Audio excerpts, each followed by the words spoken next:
Souvent, on nous dit « Ah, le court-métrage, c'est barbare ».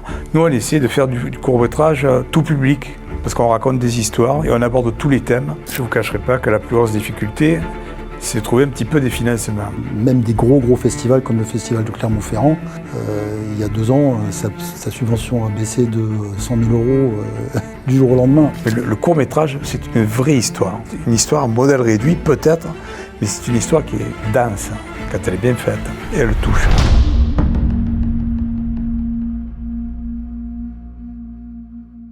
Hello tout le monde, c'est Samuel, je suis très heureux de vous retrouver pour ce 9e numéro de Ciné Massilia. Aujourd'hui, mes invités vont nous plonger dans les secrets de fabrication d'un festival de films à Marseille. Quels sont leurs défis et leur engagement pour mener à bien cet événement? Christian Betty, Bernard Perret, très heureux de vous avoir. Soyez les bienvenus sur Ciné Massilia.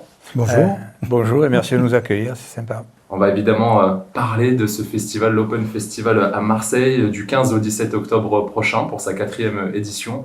Mais avant ça, on va revenir un peu à la source. Christian, comment est né ce festival en 2023 ?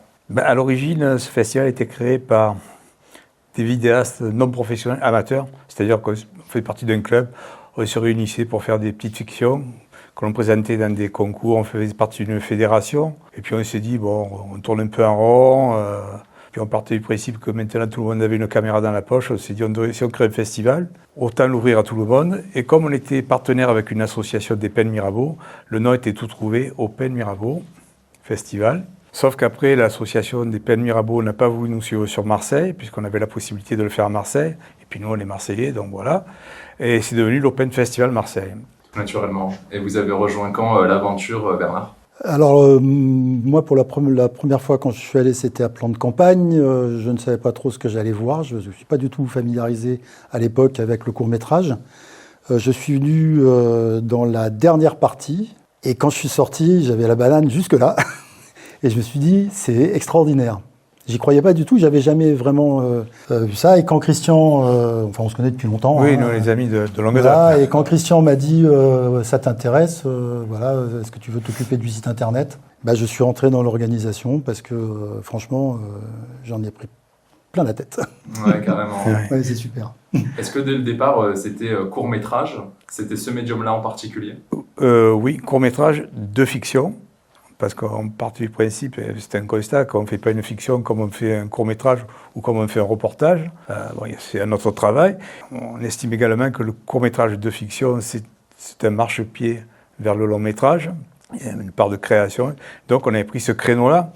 Et créneau-là, court, moins de 15 minutes. On est toujours sur des films de moins de 15 minutes, parce qu'on peut dire beaucoup de choses en 15 minutes, et même beaucoup moins. On a des films qui font une minute ou deux. Mais en fait, j'aimerais revenir sur la constitution de l'association, parce qu'effectivement, quand on est venu sur Marseille, les 3 amis, on s'est dit, on ne va pas faire ça tout seul, on n'a pas le temps, on n'a pas les moyens, on n'a pas les compétences. Et donc, chacun de nous a fait appel un peu à son entourage. Moi, j'ai appelé Bernard parce que c'est un homme informaticien. J'ai dit, Bernard, on fait ça t'intéresse ? Je lui ai dit aussi à lui, comme aux autres, je te préviens, on n'a pas un sou, on n'a pas un euro, on n'a rien du tout. On est tous bénévoles, on lance ça, et puis on verra, on va essayer de se faire plaisir déjà. Et voilà, et je crois que c'est le cas. Ça fait plaisir. Ça va, ouais. Se réunir autour d'une passion commune. Exactement. C'est ça. Ce qui fait vraiment plaisir, c'est la qualité des films qu'on arrive à projeter, quoi. Ouais, carrément, on va parler de la sélection de ces films, comment ça s'organise. J'imagine qu'il y a un comité de sélection. Mais comment est-ce que ça s'organise un festival pour celles et ceux qui ne sont pas initiés, qui viennent en tant que spectateurs ? Quelles sont les étapes principales ? La première des choses, on lance un appel à films. Alors, les réseaux sociaux, les plateformes, les carnets d'adresses, les listings, tout, voilà. On reçoit des films sous forme de liens qui nous renvoient sur des sites de visionnage, YouTube, Vimeo et autres. Et là, après, on constitue un comité de sélection. Là, cette année, on est sur 17 binômes. Il y a 2 personnes qui reçoivent chacun un lot de films. Au fur et à mesure qu'on les reçoit, au fil de l'eau, on envoie des films à ces binômes. Ils les regardent, ils les estiment. On ne peut pas dire qu'ils les notent, ils estiment les films. Ils n'ont pas de critères bien précis. Et après, on croise les impressions de chacun. Et on affine. Je schématise un petit peu, mais c'est ça. On affine, jusqu'à tomber sur une liste de 60 films que l'on essaie de regarder ensemble, là, dans une salle. Par contre, l'an dernier, c'était à la Busine, et cette année, ça sera encore à la Busine. Et quelles sont les difficultés que vous pouvez rencontrer quand vous montez un tel festival, à la fois sur les subventions, sur composer aussi des membres du jury, quelles sont les difficultés principales? Je ne vous cacherai pas que la plus grosse difficulté, c'est de trouver un petit peu des financements. Parce que nous, on est tous bénévoles, mais on tient tout particulièrement, et c'est le gros de notre budget, on invite tous les réalisateurs dont les films sont sélectionnés. La plupart sont en région parisienne, voire même de l'étranger. On essaie de les indemniser quand ils acceptent de venir. Évidemment, nos moyens actuels ne nous permettent pas de les indemniser totalement. Donc on leur donne une somme forfaitaire qui contribue un peu à participer aux frais. Et ça, c'est plus de la moitié de notre budget. On sélectionne 40 films. Si lors de la prochaine sélection, il y a 40 réalisateurs qui viennent, ben voilà, ça fait 40 forfaits à distribuer et on n'a pas un gros budget. Pour l'instant, on est aidé par la ville de Marseille. Oui, vous avez qui d'autre en partenaire? Après, on a des partenaires privés. Jusqu'à présent, on avait le Crédit Mutuel, je pense qu'on l'aura encore l'année prochaine. Après, on a des entreprises. Notre association a été reconnue d'intérêt général. Depuis l'an dernier, elle est reconnue d'intérêt général, c'est-à-dire que les entreprises et les mécènes qui nous aident, ils peuvent défiscaliser à hauteur de 60% le soutien qu'ils nous apportent. Donc ça, c'est pas négligeable. On a une boîte comme Mediaco, par exemple, qui est le leader du levage en France, mais dont le siège est à Marseille. Là aussi, par des amis interposés, le carnet d'adresse, on fait jouer tout ça. Ils nous ont aidés, ça fait 2 ans qu'ils nous aident et je pense qu'ils vont encore nous aider cette année. Voilà, on essaie de constituer un petit budget, mais je ne vous cacherai pas que là, sur 3 jours, on a d'autres ambitions. On est en train de taper un peu à toutes les portes. On attendait les élections, elles sont passées, on va reprendre les démarches. J'imagine bien. Mais c'est-à-dire que de toute façon, c'est un secret pour personne. Hein, les budgets de sponsoring pour la culture ont fortement baissé, notamment des institutionnels. Donc je pense que tous les gens qui font ce genre de choses ont des problèmes avec ça. Hein. Même des gros festivals comme le festival de Clermont-Ferrand, il y a 2 ans, sa subvention a baissé de 100 000 euros du jour au lendemain. Bon, nous, ça va. On est loin du compte. On est loin du compte, mais... mais il a raison, hein, toute la difficulté est là. Malheureusement, dans les budgets, la culture, c'est un petit peu le parent pauvre, et c'est pas vrai que pour le cinéma, hein, que pour les festivals et autres, mais c'est un constat. Voilà, donc on essaie de continuer à faire ça, parfois avec des bouts de ficelle, mais bon, ça tient la route. On peut parler de la différence par rapport à l'année dernière pour les films? Oui. Mais... En fait, là, très clairement, avec la baisse des budgets, alors que les années précédentes, les réalisateurs pouvaient soumettre leurs films absolument gratuitement, cette année, on a été obligé de demander, alors c'est pas grand-chose, on demande 5 €. Ouais, j'ai vu ça. Mais on a été obligé de le faire parce qu'autrement, c'est pas possible. Et est-ce que c'est ce qui permet aussi de donner accès gratuit à toutes les projections pendant le festival? Non. Comment est-ce que vous arrivez justement à ce que le public vienne s'en débourser un euro? On a parlé de nos partenaires. Notre premier partenaire, c'est Pathé. Pathé, on ne paye pas les salles. Donc c'est de très loin notre premier partenaire et c'est pour ça que c'est gratuit. D'accord. Et ça, c'était important de rester sur cette gratuité pour les courts-métrages? Oui, nous on y tient. On veut que ce soit gratuit.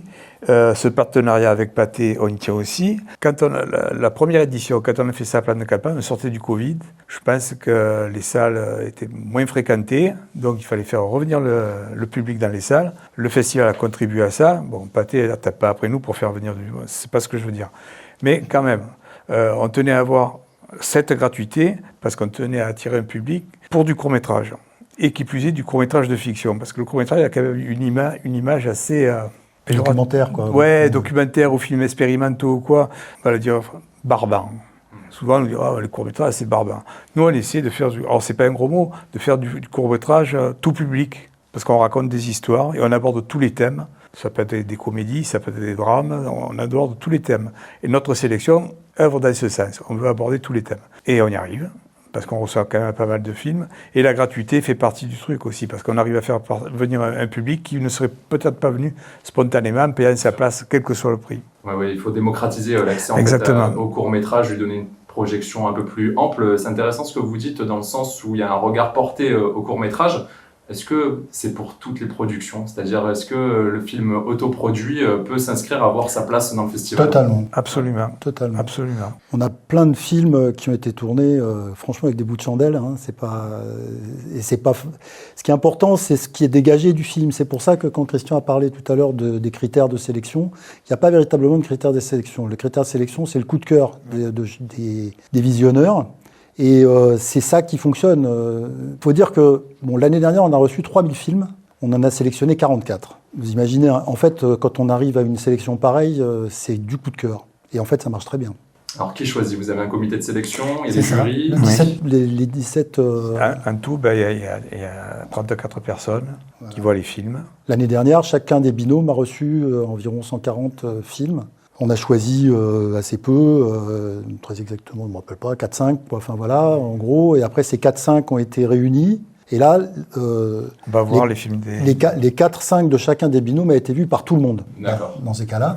Il en est resté 44, c'est ça? Oui, 44. Ouais. Voilà. Après, on a le jury professionnel qui les visionne et fait une shortlist d'une douzaine de films, 10-12. Et après, c'est là qu'ils se battent pour savoir qui est le meilleur. Alors, il y a ce jury professionnel, mais pas seulement. Hein. Oui, alors on a, qui est très très important pour nous, c'est le jury Jeune Regard.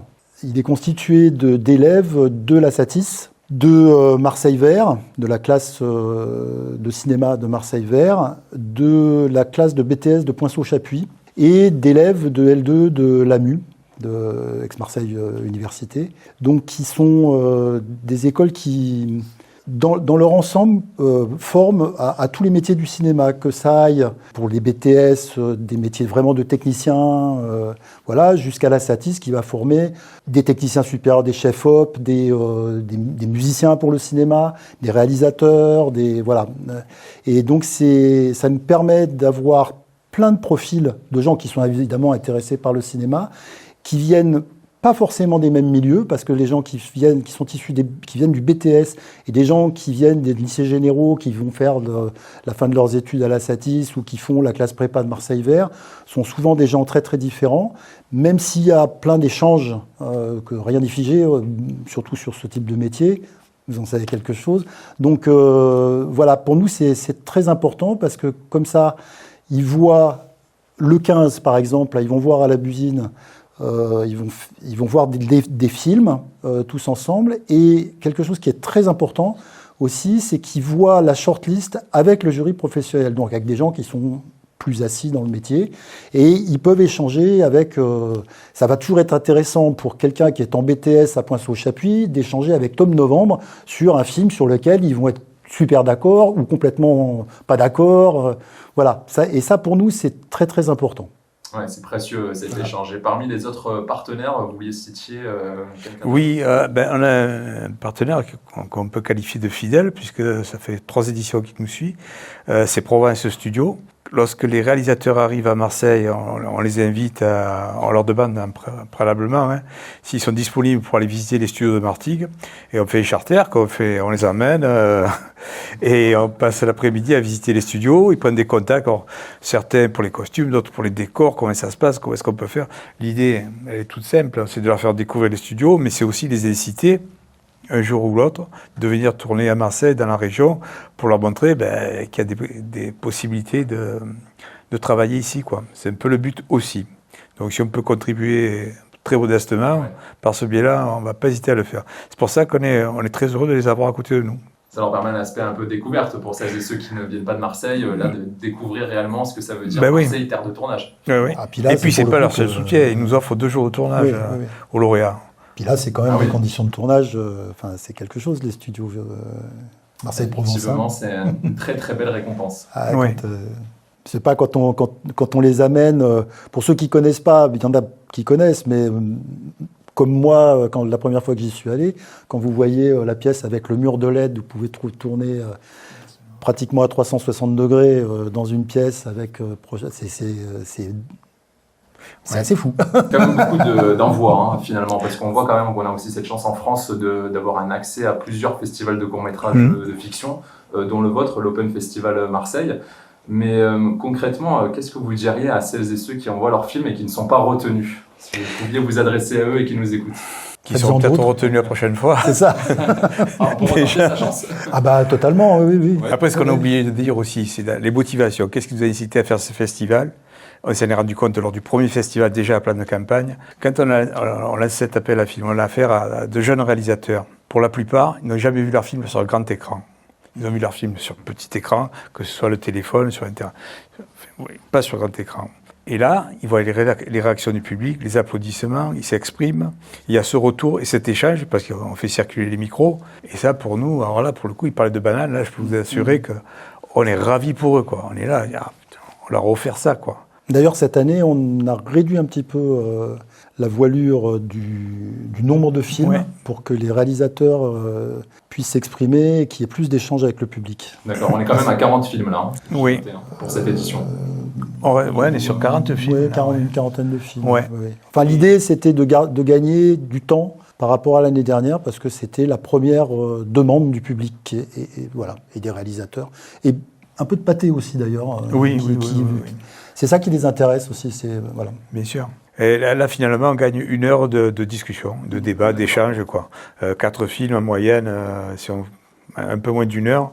Mais enfin, après, on n'est pas à 5 minutes près, si on déborde un petit peu. Bien sûr, ouais. Est-ce qu'il y a des talents comme ça qui vous reviennent, des noms en particulier que vous avez suivis depuis le début de l'Open Festival, qui ont inscrit leur film et derrière leur carrière a progressé, a pris un peu? Là, on voit des gens qui reviennent beaucoup. Hein. Il y a une actrice et réalisatrice qui s'appelle Chrissa Florou, par exemple, qu'on voit beaucoup sur plusieurs années, soit en tant que réalisatrice, soit en tant qu'actrice. On a aussi, comment il s'appelle, le breton, là, Le Guen. Voilà. Ouais, Christophe Le Guen. Et les acteurs, surtout les acteurs. Lui, il est acteur et réalisateur aussi, c'est pareil. Je pense que dans le monde du court-métrage, j'ai l'impression qu'il y a beaucoup d'interchanges entre... Le meilleur exemple, je crois, c'est Bastien Bouillon. Bastien Bouillon, qu'on ne connaissait pas. On avait passé un court-métrage dans lequel il jouait, à plan de campagne. Et puis après, on a suivi sa progression. Et puis bon, voilà, jusqu'au César. Mais il a commencé par le court-métrage, il en faisait pas mal, quoi. C'est une bonne école, c'est une bonne formation, le court-métrage. Il faut passer par là. En tout cas, ceux qui vont être primés vont avoir un joli trophée à l'effigie des Élégantes. Qu'est-ce que c'est, les Élégantes, messieurs? Les Élégantes, elles ont une histoire aussi. Lorsqu'on a fait la première édition à Marseille, c'était au Pâté Juliette, exclusivement. Il n'y avait pas le Pâté Madeleine, ça s'est fait sur une journée. Et je me souviens du premier rendez-vous avec la directrice Pâté Juliette. Je montais l'escalator, je regardais, je voyais le bateau qui allait partir en course, je voyais les 3 grues. Et on cherchait un nom pour le trophée. Je dis, bon, à Marseille, il y a ci, il y a ça, il y a les Césars et tout. Il y a les Élégantes. Il n'y a qu'à Marseille qu'il y a des Élégantes, c'est des monuments historiques. On a appelé le port autonome parce qu'elles appartiennent au port autonome. On leur a demandé, est-ce qu'on peut baptiser nos trophées, les Élégantes? Ils ont accepté. Bon, à l'époque, ils nous ont rien donné, ils nous ont pas aidés. Mais on a bon espoir pour les relancer quand même, parce qu'on distribue des Élégantes, quoi. Et alors pour les stades, ils sont en plexiglas. Elles sont en plexiglas, il y en a 5. On a bon espoir de les faire en métal, façon César peut-être. Pourquoi pas, en tout cas c'est bien identifié pour celles et ceux qui le reçoivent. C'est un bon souvenir, un ancrage local et un passage à Marseille. Cette édition 2026, elle est présidée par Tom Novembre. Alors pourquoi ce choix et de qui il sera accompagné? Ça aussi, c'est une belle histoire. On a une copine qui est originaire de Metz, Nancy. De Nancy. Et elle est allée retrouver des copains à Paris pour une soirée, soirée, sur Tom Novembre. Ils me discutent, tout ça et tout. Qu'est-ce que tu fais? Qu'est-ce que tu fais pas maintenant? Je fais ci, je fais ça. Enfin, qu'elle connaissait. Hein. Oui, elle connaissait Tom Novembre et Charlie Couture. Ouais. Voilà, parce qu'elles étaient... Et elle lui a fait la proposition, est-ce que tu vas être membre du jury? Ah ouais, ça m'intéresse. Président du jury? Ah ben oui, absolument. Voilà, donc Tom Novembre sera président du jury. Et après, on fonctionne un peu comme ça, par le bouche-oreille, par les connaissances des uns et des autres. L'an dernier, c'était Moussa Mascri. L'année d'avant, Andrea Ferréol. Oui, et après, on a des techniciens surtout. On a généralement quelqu'un de connu, plus ou moins connu, en tant que président ou présidente du jury. L'année prochaine, il nous faudra une présidente, il faut respecter la parité et on y tient. Notamment dans la composition du jury, cette année, je crois qu'il y a 5 femmes pour 3 garçons. Donc on essaie, voilà. Et voilà, ouais, c'est ça. On a eu Andrea Ferréol, Moussa Mascri, Tom Novembre. Et l'année accompagné de quels autres membres du jury? Essentiellement des techniciens. Je n'ai pas la liste en tête. Et puis un réalisateur. Il y a un réalisateur, ouais. Après, je n'ai pas tous les noms en tête, parce que là aussi, heureusement, on délague un petit peu. On a une collègue de l'association qui s'appelle Dominique Juin, qui a pris cette partie en charge, qui s'occupait d'un magazine autrefois, du magazine Côte, pour ne pas le citer, qui est notre partenaire aussi. Et voilà, mais là, pour le coup, pour revenir au jury, c'est Dominique Juin qui s'en occupe. Très bien. Ce qui est intéressant aussi de souligner, c'est que ce festival, ce n'est pas qu'une seule date dans l'année, finalement. C'est plusieurs actions pendant 12 mois. Là, en cette année 2026, qu'est-ce que vous avez fait, Bernard? Alors, on a fait la Journée internationale des droits des femmes à l'Alhambra. À l'Alhambra, oui. À l'Alhambra, donc voilà. Avec, en plus, on a eu un peu une primeur, c'est qu'on a pu, je crois qu'on a été les premiers à Marseille. On a été les premiers et les seuls, je crois, à acheter les droits droits du Bain des Dames, bien avant qu'il y ait eu César. Qu'elle ait le César. Alors, bon, le Bain des Dames, c'est un peu particulier. Alors, c'est pas forcément, on s'octroie la possibilité de projeter des films qui sont pas forcément dans le festival. Là, en l'occurrence, il n'y en avait qu'un qui n'était pas un film du festival, c'était Au Bain des Dames, mais il venait de recevoir le César, ça tombe bien. On l'avait prévu avant qu'il reçoive le César, donc on était très contents. Voilà. C'est ça. Ensuite, on a fait le 30 mars la fête du court, qui est donc la fête nationale du court-métrage, qui est organisée par l'Agence du court, qui est une émanation du Centre national du cinéma. Et on fait... Et le CNAF au Chartreux, la soirée du CNAF. Oui, alors il nous arrive de faire, en fonction des sollicitations, de faire des manifestations un peu extérieures où on nous demande la programmation de films, voilà, qu'on fait avec plaisir parce que ça permet à des gens qui sont pas familiarisés avec ce type de médias de voir des films. Et ça nous permet aussi d'être présents sur l'année. Parce que l'Open Festival Marseille, c'est une association, c'est le nom du festival, mais c'est également le nom de l'association. Et cette association ne s'interdit pas de faire des projections, d'organiser des projections durant l'année. D'ailleurs, la prochaine, ce sera le 27 mai à la Busine, dans le cadre d'une exposition municipale Marseille et la mer, où là, en partenariat avec la ville de Marseille, on a fait une sélection de 7 films, dont une nouvelle fois Au Bain des Dames, puisque le Bain des Dames, on a signé les droits pour 3 projections, donc on en profite. Voilà. Et là... Puis que la réalisatrice est elle sera là, contente. Elle sera là, ouais. Elle sera là, elle revient. Bon, de belles initiatives. On partagera le lien de votre site internet, donc géré par Bernard, façonné. En tout cas, pour suivre toutes les informations sur les réseaux sociaux aussi, pour voir la programmation et suivre ça en temps réel. Messieurs, on entre dans le climax de cette interview. 3 questions pour conclure et pour découvrir le festival autrement. Qu'est-ce qui rend votre festival différent des autres festivals de court-métrage en France ? Les thématiques abordées au travers de films qui peuvent être des films de comédie, comme des films dramatiques, et la durée également. Et ça, tout en restant dans le cinéma tout public. Je crois que c'est ce qui le singularise. Pour être allé à d'autres festivals, on se rend compte quand même qu'on arrive à se démarquer par cette programmation, ce qui est, c'est en fonction des thèmes que l'on retient. Et d'être l'un des majeurs festivals aussi à Marseille. Et on essaie. La plus grosse galère que vous avez connue en organisant l'Open ? DCP. Les DCP. Alors, pour expliquer, qu'est-ce que le DCP ceux qui ne connaissent pas. Alors les DCP, le format DCP, c'est le format qui permet de projeter dans une grande salle, format numérique, qui permet de projeter dans une grande salle. Souvent, les réalisateurs auxquels on a affaire n'ont pas l'habitude de ça et doivent nous fournir, ça fait partie du contrat, doivent nous fournir ce format. Et en fait, ils ne le connaissent pas. Il y a pas mal de gens qui disent qu'ils savent faire, mais en fait, ils ne savent pas faire. Et la première année, quand on est arrivé chez Pathé avec les fichiers qu'on nous avait envoyés, ça ne marchait pas. Et Pathé n'est pas content parce que ça leur fait perdre beaucoup de temps. Donc en fait, maintenant, maintenant, on sait mieux faire, on sait mieux le gérer. Ouais. Voilà, on sait mieux gérer l'affaire. D'accord. On s'est fait conseiller et voilà. Important pour les cinéastes qui sont sélectionnés à l'Open, préparer. Ah oui, essayez de faire ça. C'est comme en musique le mastering, il faut savoir faire ça bien parce qu'autrement ça passe pas. Tout à fait. Et enfin, pour conclure, quelle serait la devise de l'Open Festival Marseille ? La devise, alors on a un sous-titre. Le court fait des histoires. Le court fait des histoires. Ça résume un petit peu l'histoire de ce festival. Ouais, on fait des histoires. Chacun dit mais dites ça parce qu'on est à Marseille, c'est des histoires Marseille. Non, c'est pas des histoires marseillaises. Mais le court-métrage, c'est une vraie histoire. Une histoire en modèle réduit, peut-être, mais c'est une histoire qui est dense, quand elle est bien faite, et elle touche. Pourvu que l'histoire continue, en tout cas pour l'Open Festival, il y aura cette 4e édition, donc du 15 au 17 octobre. Ouais. Messieurs, je vous invite à signer notre logo. Hop. Un petit mot, une inspiration, ce qui vous vient. Vous pouvez mettre un mot chacun, le feutre est ici, il est à vous. Tac. Christian.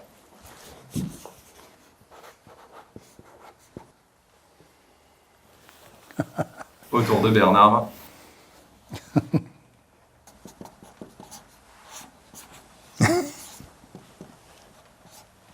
Magnifique. Bah, en tout cas, vous étiez les premiers à venir en binôme, donc c'était un vrai plaisir de vous avoir, Christian et Bernard. Belle et longue vie donc, à l'Open Festival, une très belle édition. On sera là pour remplir la salle, mais ça, on n'en doute pas qu'elle sera pleine à craquer pour toutes les séances. Merci à toutes et à tous de nous avoir suivis. C'était le 9e numéro déjà de Ciné Massilia.